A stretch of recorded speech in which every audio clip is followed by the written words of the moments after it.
Partito lunedì scorso e svoltosi nel corso della settimana, si conclude questa notte il ciclo di disinfestazione che ha interessato la città di Favara. Gli interventi sono dunque agli sgoccioli ed è tempo di bilanci, e il bilancio lo ha fatto la stragrande maggioranza degli stessi cittadini che nei turni di disinfestazione non ci ha capito proprio niente. Il metodo comunicativo adottato dal comune è risultato essere poco chiaro per molti. Per il ciclo di disinfestazione, infatti, sono state elencate di volta in volta le vie che fanno da perimetro all'area interessata dagli interventi.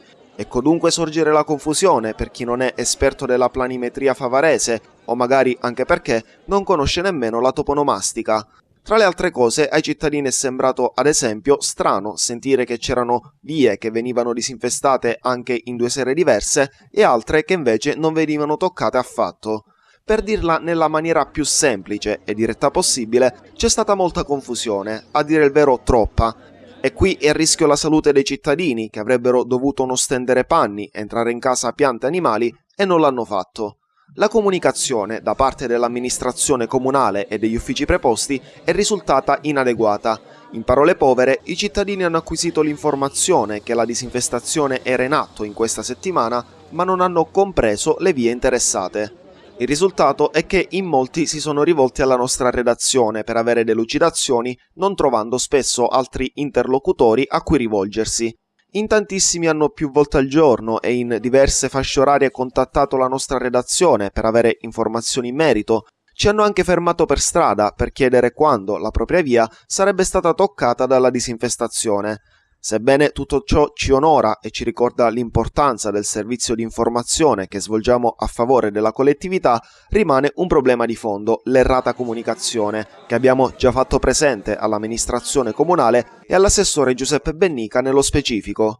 Qualcuno ci ha anche segnalato di avere provato a contattare l'ufficio sanità del comune, ma che nessuno ha risposto alle telefonate. Per una prossima volta occorre trovare una soluzione. L'informazione e pertanto la salute dei cittadini va tutelata. Proponiamo quindi all'amministrazione di fornire ai cittadini un contatto, un numero di telefono al quale rivolgersi per chiedere delucidazioni. Si fornisca inoltre un elenco dettagliato di tutte le vie interessate dalla disinfestazione e non solo quelle che fanno da perimetro alla zona, o, visto che in molti si rivolgono alla nostra emittente per essere informati, si stabiliscano degli appositi spazi televisivi per comunicare con l'intera utenza favarese.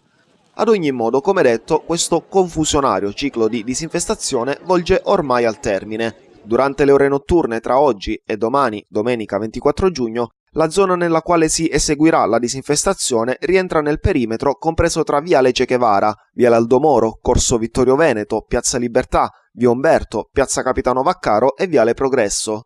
Al solito i cittadini sono invitati a non lasciare nei balconi e negli spazi aperti nessun prodotto commestibile, biancheria estesa o animali. Si raccomanda inoltre di tenere ben chiuse tutte le aperture delle abitazioni.